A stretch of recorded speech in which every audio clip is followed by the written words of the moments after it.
বন্ধুরা, আজকের এই হৃদয় বিদারক কাহিনীটি একজন বৃদ্ধা আম্মিজানের, যাকে রমজানের পবিত্র মাসে তার নিজের ছেলের বউরা বাড়ি থেকে বের করে দিয়েছিল।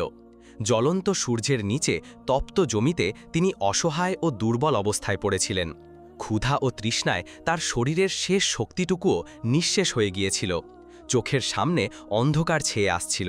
গরম বাতাসের ঝাপটা তার শরীরকে অসাড় করে দিয়েছিল। তার অবস্থা জিজ্ঞেস করার মতো কেউ ছিল না। কাঁপা ঠোঁট থেকে শুধু একটা বেদনাদায়ক দীর্ঘশ্বাস বেরিয়ে এলো, হে আল্লাহ, আমি আর চলতে পারছি না।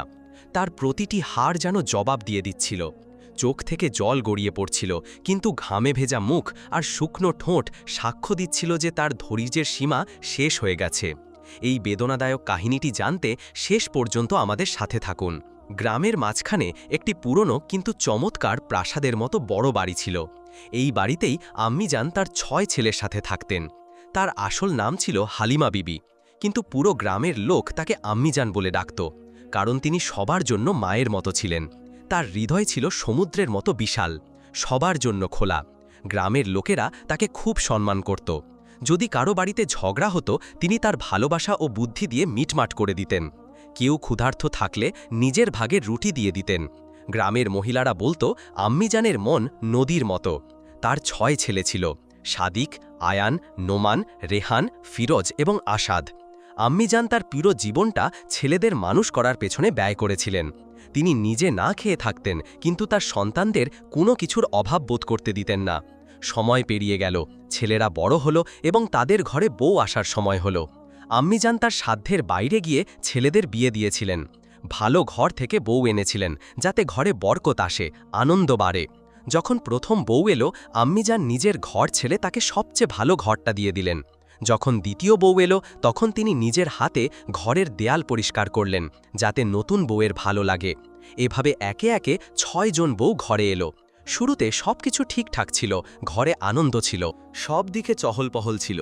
কিন্তু ধীরে ধীরে আম্মিজান অনুভব করতে লাগলেন যে বউরা তাকে আর আগের মতো মানে না। যে বউরা বিয়ের আগে খুব মিষ্টি কথা বলতো, তারা এখন তীক্ষ্ণ কথা বলতে শুরু করেছিল। আম্মিজান কিছু বললে বউরা ব্যঙ্গ করে বলতো, এখন তো আমরাও এই বাড়ির মালিক, সবকিছু আপনার হিসাবে ধরে চলবে। প্রথমে আম্মিজান ভাবলেন এটা ছোটখাটো মনোমালিন্য, কিন্তু তিনি কি জানতেন যে এই ছোট ছোট কথাগুলো একদিন অত্যাচারের রূপ নেবে। এখন ঘরের পরিবেশ বদলে যেতে শুরু করেছিল। আগে যেখানে তার খাওয়া দাওয়ার পুরো খেয়াল রাখা হতো, এখন তাকে সময় মতো খাবারও দেওয়া হতো না।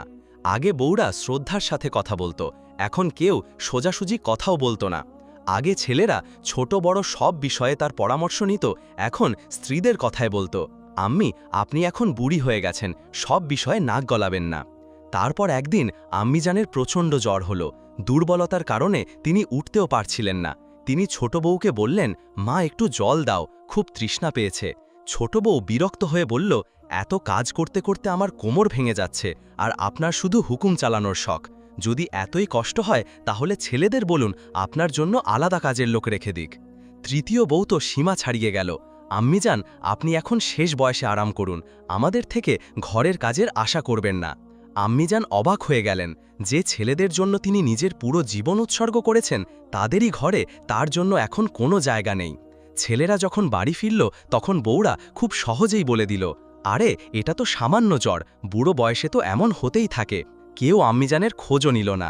তিনি নিজেই কাঁপা হাতে জল নিয়ে বিসমিল্লা বলে পান করলেন এবং কান্না ভেজা গলায় আল্লাহর কাছে ফরিয়াদ করলেন, হে আল্লাহ, তুমিই আমার সহায়।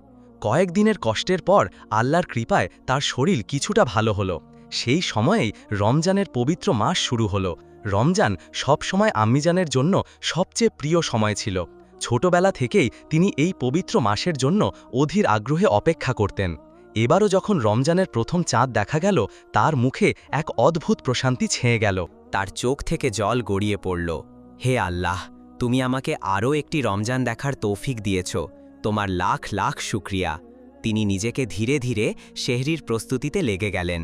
যদিও তার শরীর এখন আর আগের মতো শক্তিশালী ছিল না, কিন্তু মনে আল্লাহর ভালোবাসার জোশ অটুট ছিল। কিন্তু বউরা যখন দেখল যে আম্মিজান রোজা রাখার প্রস্তুতি নিচ্ছেন, তখন তাদের এটা মোটেও পছন্দ হলো না। বড় বউ টিটকারি মেরে বলল, এই বয়সে রোজা রাখার কি দরকার, এখন তো আপনি চলতেও পারেন না, তাও এত জেদ। দ্বিতীয় বউ বলল, যদি রোজা রাখতেই হয় তাহলে ঘরের কাজেও হাত লাগাতে হবে, সব আমাদের মাথায় চাপিয়ে দিলে চলবে না। তারা ইচ্ছাকৃতভাবে আম্মিজানকে বিরক্ত করতে লাগল। কখনো সেহরির জিনিস সময় মতো দিত না, কখনো তার খাবার লুকিয়ে রাখত, আবার কখনো খাবারে এত লবণ দিত যে তিনি খেতেও পারতেন না। যখন আম্মিজান ইবাদতের জন্য বসতেন তখন কোন না কোনো বউ অজুহাত দেখিয়ে তাকে বিরক্ত করতে আসত। একদিন ইফতারের পর আম্মিজান খুব দুর্বল বোধ করছিলেন। তিনি ছোট বউকে বললেন, মা একটু জল দাও, খুব দুর্বল লাগছে। ছোট বউ জল তো এনে দিল, কিন্তু অবজ্ঞার সাথে বলল, যদি রোজা রাখার এতই শখ তাহলে সহ্য করারও অভ্যাস করুন, বারবার আমাদের হুকুম দেবেন না। আম্মিজানের মনে খুব কষ্ট লাগল, কিন্তু তিনি ধৈর্য ধরলেন। যখনই বউরা তাকে কষ্ট দিত তিনি শুধু একটাই জবাব দিতেন, আল্লাহ সব দেখছেন, আমার রোজা শুধু উপোস থাকার জন্য নয়, ধৈর্য ধরার জন্য। তার এই কথা শুনে বউদের আরও রাগ হতো, কিন্তু আম্মিজান প্রতিবার আল্লাহর নাম নিয়ে সবকিছু সহ্য করে নিতেন। যখন তিনি দোয়ার জন্য হাত তুলতেন তখন তার চোখ থেকে অশ্রুধারা বইত। তার একটাই ফরিয়াদ ছিল, হে আল্লাহ, আমাকে সাহস ও শক্তি দাও যাতে আমি তোমার ইবাদত থেকে দূরে সরে না যাই। কিন্তু বউদের অত্যাচার বেড়েই চলছিল। এখন যখন আম্মিজান নামাজ পড়তে বসতেন তখন বউরা ইচ্ছাকৃতভাবে তাদের ছোট বাচ্চাদের তার কাছে ছেলে দিত। মাসুম শিশুরা চিৎকার করত, কাঁদত, ঝগড়া করত এবং আম্মিজানকে বাধ্য হয়ে ইবাদত ছাড়তে হতো। বউরা ব্যঙ্গ করত, আম্মিজান এই বাচ্চাদের একটু সামলান, আমাদের খুব মাথা ব্যথা করছে। বড় বউ প্রতিদিন এই অজুহাত দেখিয়ে নিজের ঘরে গিয়ে শুয়ে পড়ত। ছোট বউ বলতো, আম্মিজান আমাদের খুব ক্লান্তি লাগছে, একটু রান্না করে দিন, আর তারপর নিশ্চিন্তে মোবাইল নিয়ে বসে যেত। আম্মিজান নিজেও দুর্বল ছিলেন, কিন্তু কোনো মতে ঘরের সব কাজ সামলে নিতেন। তবুও বউরা অভিযোগ করার কোনো না কোনো সুযোগ পেয়েই যেত। আম্মিজান ডালে লবণ বেশি কেন? আম্মিজান বাচ্চাটা পড়ে গিয়েছিল, আপনি খেয়াল রাখেননি কেন? আমরা নিজের ঘরেই শান্তি পাই না। সবচেয়ে বেদনাদায়ক ব্যাপার ছিল যে এখন তার ছোট ছেলেও বউদের এর পক্ষে ছিল। যখন আম্মিজান সাহস করে একদিন তার কষ্টের কথা জানালেন তখন ছেলে উল্টো তাকেই বকা দিল, আম্মি আপনি ঘরে সারাক্ষণ ঝগড়া কেন করেন, বউদের বিরক্ত করবেন না। এই কথা শুনে আম্মিজানের বুকটা চিড়ে গেল। তিনি তার সমস্ত শক্তি একত্রিত করে আল্লাহর সামনে কেঁদে দোয়া করলেন, হে আল্লাহ, যদি আমার কোনো ভুল হয়ে থাকে তবে আমাকে মাফ করে দাও, কিন্তু যদি আমি নির্দোষ হই তবে তুমি আমার বিচার করো। তার চোখ থেকে তখনও জল গড়িয়ে পড়ছিল। এমন সময় বড় বউ রাগে দ্রুত পায়ে তার ঘরে প্রবেশ করল। তার মুখ রাগে লাল হয়েছিল। আম্মিজান, আপনি এখানে আরামে বসে নামাজ পড়ছেন আর ওদিকে আমি একা সারা ঘর সামলাচ্ছি। বড় বউ রাগে চিৎকার করে উঠল, বাকি সব বউ তো তাদের বাপের বাড়ি চলে গেছে, আর আপনি শুধু ইবাদতেই মগ্ন। ঘরের সব কাজ আখির কে করবে? চলুন উঠুন এবং এক্ষুনি আমার সাথে কাজে লাগুন। আম্মিজান থেমে থেমে নরম সুরে জবাব দিলেন, মা আমি রোজার অবস্থায় আছি, আমার দ্বারা বেশি পরিশ্রমের কাজ হবে না, কিন্তু যতটা আমার দ্বারা সম্ভব আমি করে দেব। কিন্তু বড় বউয়ের এই জবাব বিলকুল পছন্দ না। সে টিটকারি মেনে বলল, শুধু অজুহাত দেখাবেন না, যখন খাওয়ার সময় আসে তখন আপনার খিদে পায়, আর যখন কাজ করার পালা আসে তখন রোজার অজুহাত দেখান। তাড়াতাড়ি চলুন। এই বলে সে শক্ত হাত ধরে তাকে রান্নাঘরে নিয়ে গেল। গরম এবং রোজার যার দুর্বলতা আগেই আম্মিজানকে কাবু করে ফেলেছিল, কিন্তু তবুও তিনি ধৈর্য ধরে কাজ করলেন এবং বউয়ের সাহায্য করতে লাগলেন।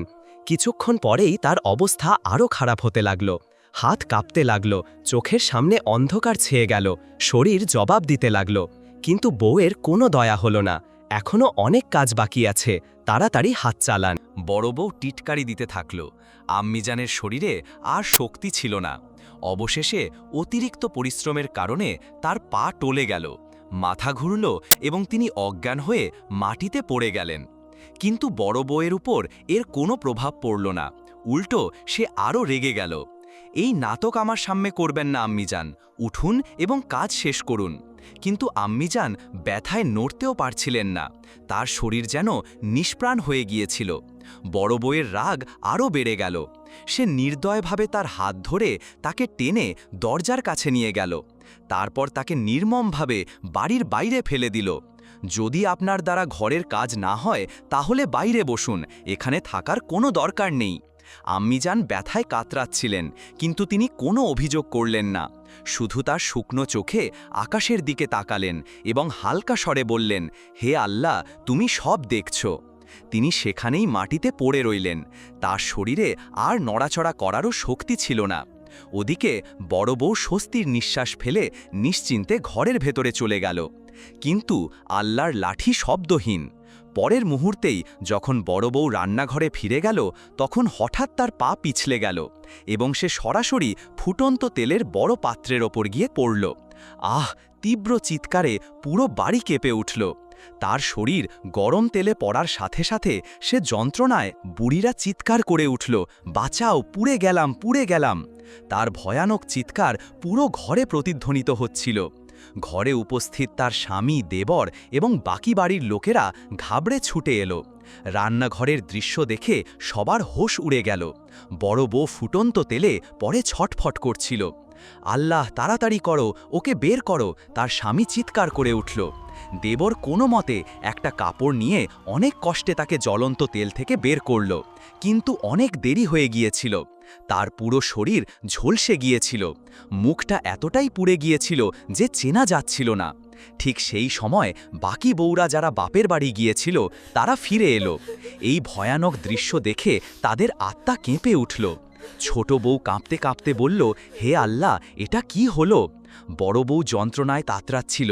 তার পোড়া মুখ, ঝলসে যাওয়া হাত পা দেখে বাকি বউরা ভয়ে সিঁটিয়ে গেল। আরেকজন বউ হকিকতটা বুঝতে পেরে বলল, আমরা তো কখনো ভাবিওনি যে এমন কিছু হতে পারে। ডাক্তার অনেক চেষ্টা করলেন, কিন্তু শেষে এটাই বললেন, আমরা একে বাঁচানোর সব রকম চেষ্টা করব, কিন্তু এর মুখ এবং শরীর এখন সারা জীবনের জন্য পুড়ে গেছে। এ আর কখনো আগের মতো হতে পারবে না। ডাক্তারের এই কথা শুনে সব বউদের পায়ের তলার মাটি সরে গেল। তার স্বামী তখনও ঘোরের মধ্যে ছিল। ঘণ্টার পর ঘণ্টা চিকিৎসা চলল। যখন তার অবস্থা কিছুটা ভালো হলো, তখন অতীতের সব ছবি তার চোখের সামনে ঘুরতে লাগল। আম্মিজানকে ধাক্কা দিয়ে বাড়ি থেকে বের করে দেওয়া, তীব্র রোদে তার অসহায় অবস্থা, রোজার অবস্থায় তার দুর্বলতা, সব কিছু এখন মনে পড়ছিল। বড় বউয়ের চোখ থেকে জল গড়িয়ে পড়ল। সে কাঁপতে কাঁপতে তার স্বামীর হাত ধরল এবং ফুঁপিয়ে বলল, আল্লাহ, আমাকে আমার পাপের শাস্তি দিয়েছেন, এটা সব আমার কৃতকর্মের ফল। স্বামী তখনও বুঝতে পারছিল না যে তার স্ত্রী এসব কেন বলছে। তুমি কি বলছো? সে অবাক হয়ে জিজ্ঞেস করল। বড় বউ লজ্জায় মাথা নিচু করে সব সত্যি বলে দিল। তুমি কি সত্যি বলছো? স্বামীর মুখ থেকে শুধু এই শব্দগুলোই বের হলো, হ্যাঁ, আমি আম্মিজানের ওপর অনেক অত্যাচার করেছি এবং আল্লাহ আমাকে এই দুনিয়াতেই শাস্তি দিয়েছেন। যাও, তাকে খুঁজে নিয়ে এসো, আমি তার পায়ে পড়ে ক্ষমা চাইব। এখন ঘরের প্রত্যেক সদস্য বুঝতে পারছিল যে তারা কত বড় ভুল করেছে। সবাই আম্মিজানকে খুঁজতে বেরিয়ে পড়ল। কোথাও তিনি অজ্ঞান হয়ে যায়নি তো? ছোট বউ ঘাবড়ে বলল। গরম খুব ছিল, সূর্যের তপ্ত কিরণ জামিনকে ঝলসে দিচ্ছিল। সবাই গলি মহল্লা এবং খেতে ছুটতে লাগল, কিন্তু আম্মিজানকে কোথাও দেখা গেল না। তপ্ত দুপুর, ক্ষুধা ও তৃষ্ণায় কাতর, দুর্বল ও অসহায় অবস্থায় অবশেষে তিনি একটি গাছের নিচে পড়ে অজ্ঞান হয়ে গেলেন। যখন তার ছেলে ও বউরা তাকে খুঁজতে খুঁজতে সেখানে পৌঁছালো, তখন আম্মিজানের অবস্থা দেখে তাদের হোশ উড়ে গেল। আম্মিজান বড় ছেলে দৌড়ে গিয়ে তাকে কোলে তুলে নিল।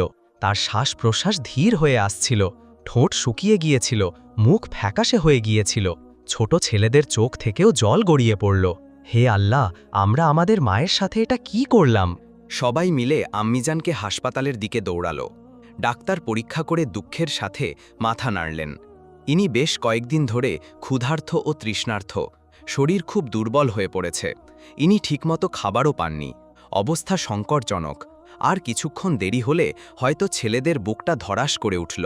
বড় বউ যে নিজের বিছানায় যন্ত্রণায় ছটফট করছিল, এই খবর শুনে তার চিৎকার বেরিয়ে গেল, হে আল্লাহ, আমি কি করে ফেললাম?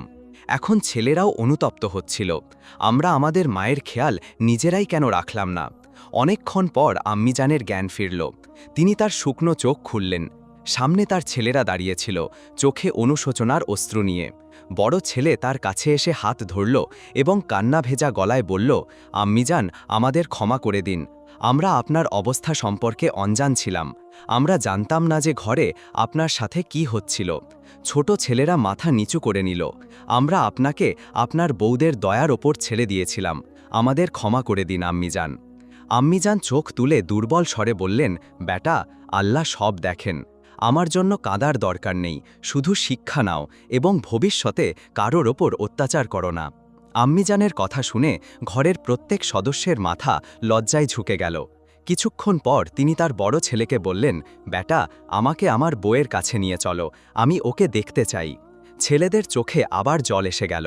তারা তাদের মায়ের উদারতায় বিশ্বাস করতে পারছিল না। যখন আম্মিজান বড় বউয়ের ঘরে পৌঁছলেন, বড় বউ তার শাশুড়িকে দেখা মাত্র তার চোখ থেকে জল গড়িয়ে পড়ল। ছটফট করতে করতে বলল, আম্মিজান, আমি আপনার সাথে অনেক অত্যাচার করেছি। আল্লাহ আমাকে আমার পাপের শাস্তি দিয়েছেন, কিন্তু আপনি আমাকে ক্ষমা করে দিন। সে কাপা হাতে আম্মিজানের পা ধরার চেষ্টা করল, কিন্তু তার হাতে আর অতই শক্তি ছিল না। আম্মিজান তার ছেলের দিকে তাকালেন, তারপর বড় বউয়ের দিকে একটা দীর্ঘশ্বাস নিয়ে বললেন, মা, আমি তোমাকে সব সময় নিজের মেয়ে মনে করেছি, কিন্তু তুমি আমার সাথে কি করলে? বড় বউ হাউমাউ করে কেঁদে উঠল। বাকি বউরাও সেখানে এসে গেল এবং সবাই মিলে আম্মিজানের পায়ে মাথা রেখে ক্ষমা চাইল। আমরা আপনাকে কষ্ট দিয়েছি, আমাদের ক্ষমা করে দিন। আম্মিজান চোখ বন্ধ করলেন, মনে মনে আল্লাহর কাছে দোয়া করলেন, হে আল্লাহ, আমি আমার তরফ থেকে সবাইকে ক্ষমা করলাম, এখন তুমিও এদের হেদায়েত দাও। সেই দিন থেকে পুরো বাড়ির পরিবেশ বদলে গেল। ছেলেরা তাদের মায়ের গুরুত্ব বুঝতে পারল। বউরা এখন আম্মিজানের যত্ন নিতে শুরু করল। কিন্তু বড় বউয়ের মুখে ও শরীরে পোড়া দাগ সারা জীবনের জন্য রয়ে গেল। এখন যখনই সে আয়নায় নিজেকে দেখত, তখন নিজের কৃতকর্মের জন্য অনুতপ্ত হতো। যদি আমি আম্মিজানের উপর অত্যাচার না করতাম, এখন সে রোজা রাখত, নামাজ পড়ত, আল্লাহর কাছে ক্ষমা চাইত। কিন্তু যা হয়ে গিয়েছিল তা আর বদলানো যেত না। আল্লাহর বান্দাদের ওপর অত্যাচার করো না, নইলে আল্লাহর বিচার খুব কঠিন হয়।